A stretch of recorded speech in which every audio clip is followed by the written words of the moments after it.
আজ আমরা গণিতের শিখন অভিজ্ঞতা ২ বা অধ্যায় ২ বীজগাণিতিক রাশির সূচক এর সাজেশন দেখাবো। তো আমরা ৪ থেকে ৫ টি কোয়েশ্চেন তোমাদেরকে এখানে দেখাবো যেগুলো বেশি ইম্পর্টেন্ট। তোমরা চাইলে এগুলো প্র্যাকটিস করতে পারো। এগুলো কিন্তু মেইন কোয়েশ্চেন নয়। তো তোমরা আমার সাথে প্র্যাকটিস করতে থাকো। খাতা নিয়ে বসে যাও। দেখো কাজ ১। এখানে বলা রয়েছে কাগজ কেটে x+3 ও x-2 এর গুণফল নির্ণয় করো। সমাধান দেখো। প্রদত্ত x+3 ইন্টু x-2 গুণফল নির্ণয়ের জন্য নিম্নের কাগজের ফালি তৈরি করি। প্রথমে আমরা প্লাস এক্স স্কোয়ারের জন্য এই কাগজের ফালি তৈরি করেছি, মাইনাস এক্স স্কোয়ারের জন্য এই যে লাল রঙের কাগজের ফালি তৈরি করেছি, প্লাস এক্স এর জন্য এটা, মাইনাস এক্স এর জন্য এটা, প্লাস ওয়ান এর জন্য এটা, মাইনাস ওয়ান এর জন্য এইটা। ওকে, তো এখন তোমাদের একটু খেয়াল করতে হবে। দেখো আমরা কিন্তু x+3 এর সাথে x-2 গুণ করব। আমরা x+3 এই বরাবর রেখেছি, অর্থাৎ x কি, x হচ্ছে এই, তো এই ফালিটা, তো এই ফালিটা এখানে বসিয়ে দেওয়া হয়েছে। +3 আছে, অর্থাৎ +1 তিনটা, +1 তিনটা যদি যোগ করা যায় তাহলেই কিন্তু +3 হয়। দেখো এইটা +1 কয়বার দেওয়া লাগবে, একবার, দুইবার, তিনবার দেওয়া লাগবে। তারপর x-2 এটা আমরা এই যে উলম্ব বরাবর বসিয়ে নিয়েছি, দেখতে পাচ্ছ এখানে x-2 লেখা হয়েছে।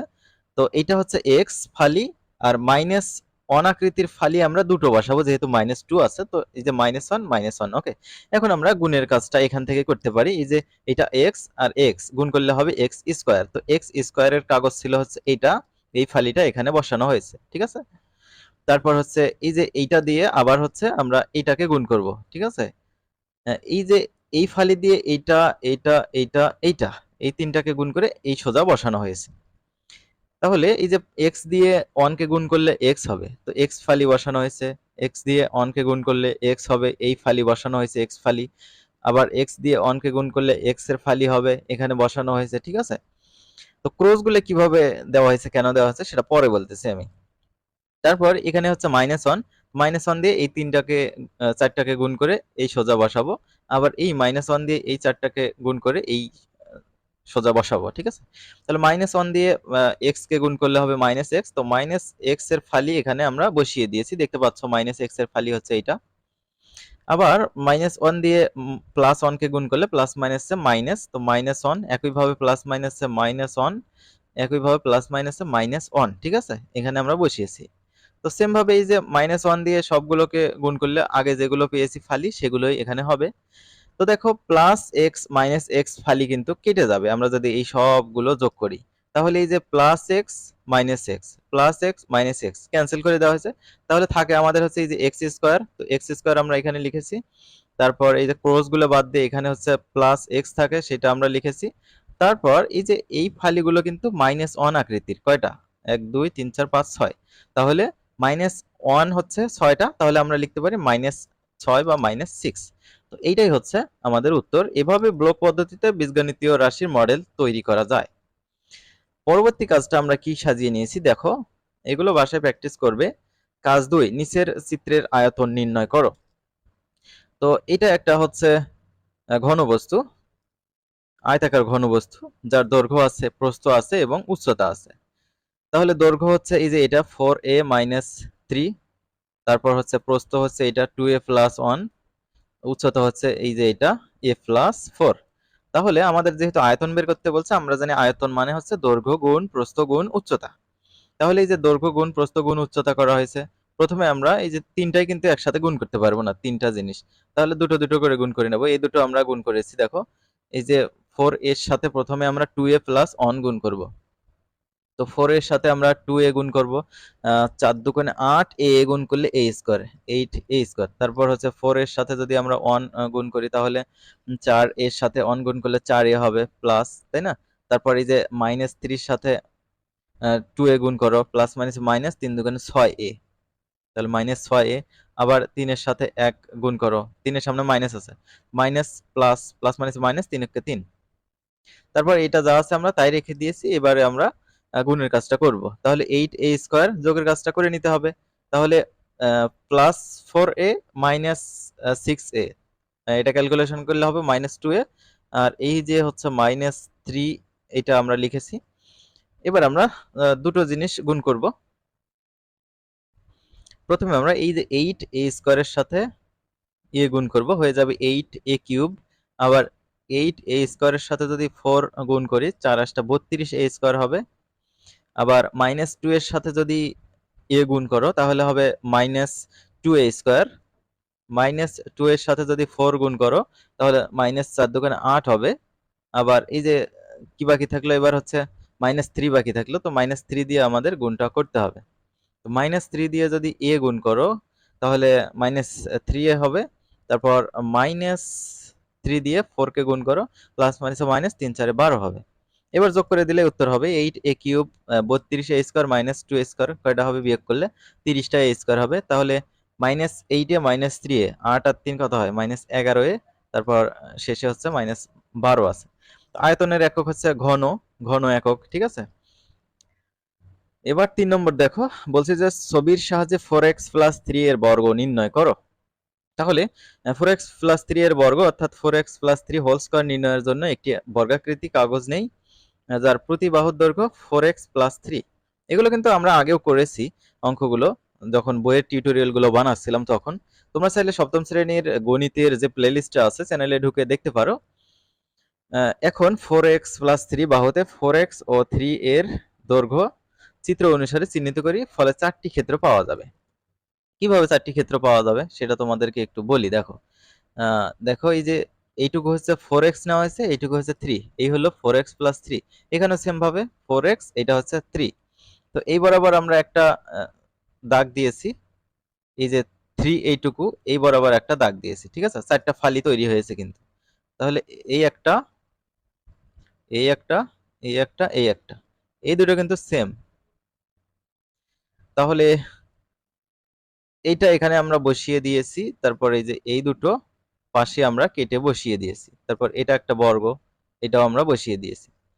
তাহলে এই যে বড় যে বর্গটা আমরা পেয়েছি, এটা দৈর্ঘ্য 4x, প্রস্থ 4x, তাহলে এটার ক্ষেত্রফল হবে 4x স্কয়ার। এটা লেখার প্রয়োজন নাই, আমি তোমাদের উত্তরগুলো পরে দেখিয়ে দিচ্ছি। দেখো, এটা হচ্ছে দৈর্ঘ্য ধরো 3, প্রস্থ হচ্ছে এটা 4x, তাহলে 4x আর 3, এটাও সেম 4x 3 দৈর্ঘ্য প্রস্থ। আর এইটা হচ্ছে 3, এটাও হবে 3। এটা একটা বর্গ যার দৈর্ঘ্য এবং প্রস্থ 3 3 করে। তো এখন ফালিগুলোর যে আমরা ক্ষেত্রফল পাবো সেগুলো যোগ করে দিলেই হবে। এটার ক্ষেত্রফল হচ্ছে 4x স্কয়ার। তো দেখো 4x স্কয়ার, তার উপর তারপর হচ্ছে plus 4x into 3, 4x into 3, দুটো আলাদা আলাদা করে যোগ করা যায়। দেখো 4x into 3 plus 4x into 3। তারপর আরেকটা কিন্তু বর্গ বাকি থাকে, যেটার দৈর্ঘ্য প্রস্থ সেম 3 3 করে, এটার ক্ষেত্রফল হবে 3 স্কয়ার, ঠিক আছে। তাহলে 4x, তার উপরে স্কয়ার মানে হচ্ছে 4 4 16x স্কয়ার হবে, 3 4 12x, 3 4 12x, 3 3 9, তাহলে 16x স্কয়ার নেমে গেল এখানে। তারপর 12x যোগ করলে হবে 24x, এই 9টা এখানে নেমে গেল। তো এটার হচ্ছে বর্গ হচ্ছে 16x square plus 24x plus 9। 4 নম্বর কাজ, এটা তোমাদের সর্বশেষ কাজ।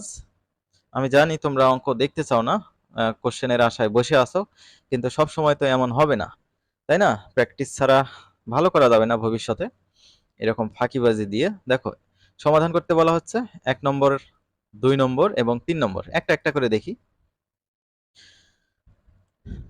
তো দেখো, এই পুরোটার উপরে হচ্ছে কিউব দেওয়া আছে, অর্থাৎ এই পাওয়ারটা প্রত্যেকটার উপরে যাবে। প্রথমে এই যে 3 কিউব আছে, তার উপরে কিন্তু এই পাওয়ারটা যাবে, ঠিক আছে, সেটা আমরা দিয়েছি ইনটু a⁻⁵, তার উপরে এই 3 পাওয়ারটা যাবে, ইনটু এই বি কিউব আছে, তার উপরেও এই 3 পাওয়ারটা যাবে। তো কোন সূত্র অনুযায়ী এটা যাবে? a⁻m ব্র্যাকেট n, অর্থাৎ সূচকের সূচক, এই সিস্টেম অনুযায়ী আমরা লিখতে পারি। অর্থাৎ m এর সাথে n গুণ করা যায়। তাহলে এই যে 3 3 9, তাহলে 3 এর পাওয়ার হচ্ছে 9। তারপর হচ্ছে এই যে -5 আর 3 গুণ করো, 3 5 -15 হবে। তাহলে a⁻⁻15, এখানে 3 3 9 হবে, তাহলে b⁻9। তাহলে 3 এর পাওয়ার 9, এটা যদি ক্যালকুলেটরে করো তাহলে পাবা 19,683। তো এখানে a⁻15 যা আছে তাই, এখানে যা আছে তাই, এটাই আমরা উত্তর রেখে দিতে পারি। এবার 2 নম্বরটা দেখো, S to the power 5 by 3 to the power 4 whole power 3। একইভাবে আমরা আলাদা করে দেব, এই যে 3 যে পাওয়ারটা আছে এটা আমরা এস টু দি পাওয়ার 5 এর উপরে দেব, সেটা আমরা দিয়েছি, আর 3 টু দি পাওয়ার 4 এর উপরে এই পাওয়ারটা দেব। তাহলে আমরা জানি এটা গুণ হয় সূচকের সূচক থাকলে, তাহলে এস টু দি পাওয়ার 3 5 15 আর 3 টু দি পাওয়ার 3 4 12। তাহলে এস টু দি পাওয়ার 15 আমরা উপর রেখে এই যে 3 টু দি পাওয়ার 12 53 কত হয় এখানে, এখানে যা হয় তাই। আচ্ছা দেখি ক্যালকুলেটরে কত হয়, 3 টু দি পাওয়ার 12 করলে কত হয়। তাহলে 3 পাওয়ার হচ্ছে 12 না, এটা ইকুয়াল প্রেস করো, এই যে এইটাই আছে নিচে, ঠিক আছে। এবার 3 নম্বরটা দেখি, একই সিস্টেমে এই কাজগুলো করতে হচ্ছে। এই যে কিউব আছে, এই প্রত্যেকটার উপর আলাদা আলাদা করে দিতে হবে। তো এস টি টু দি পাওয়ার 7 এটার উপর আলাদাভাবে দেওয়া হয়েছে, আর টি কিউব তার উপরে দেওয়া হয়েছে। এবার আমরা আবার আলাদা করে দেবো, এই কিউব হচ্ছে এস এর উপর একবার দেব, এই কিউব আমরা এই যে টি টু দি পাওয়ার 7 এর উপর দেব। তাহলে এই যে এস এর উপর একবার দিলাম 3, টি টু দি পাওয়ার 7 তার উপরে একবার দিলাম হচ্ছে 3। সেম ভাবে এই যে আর টি কিউব তার উপর আমরা আলাদা আলাদা ভাবে দেব, আর এর উপর একবার হচ্ছে কিউব দিলাম, টি কিউব তার উপরে একবার দিলাম হচ্ছে কিউব। এবার কিছু না, জাস্ট গুণের কাজটা করতে হবে, এস কিউব যা আছে তাই, তারপর হচ্ছে এই যে 7 আর 3 গুণ করতে হবে, টি টু দি পাওয়ার 3 7 21। এখানে আর কিউব যা আছে তাই নামে গেল এখানে, হ্যাঁ। তারপর হচ্ছে টির পাওয়ার 3 তার পাওয়ার হচ্ছে 3 3 3 9 হলো, হ্যাঁ। তাহলে সেম জাতীয় জিনিস আমরা এই সূত্র অনুযায়ী a to the power M ভাগ এ টু দি পাওয়ার এন, এই সূত্র অনুযায়ী a to the power m minus n এটা করতে পারি। তো সেম কিন্তু এই যে টি আর টি এই ভিত্তি দুটো সেম, আর হচ্ছে এই দুটো জিনিস আমরা আলাদা করে এখানে রেখেছি, আর দুটো ভিত্তি হচ্ছে একই টি, তো একটা ভিত্তি লিখে নেওয়া যায়। উপরের পাওয়ার যা আছে তাই 21, নিচের পাওয়ারটা এই যে ভাগের কারণে এটা বিয়োগ হয়ে যাবে, এই যে এই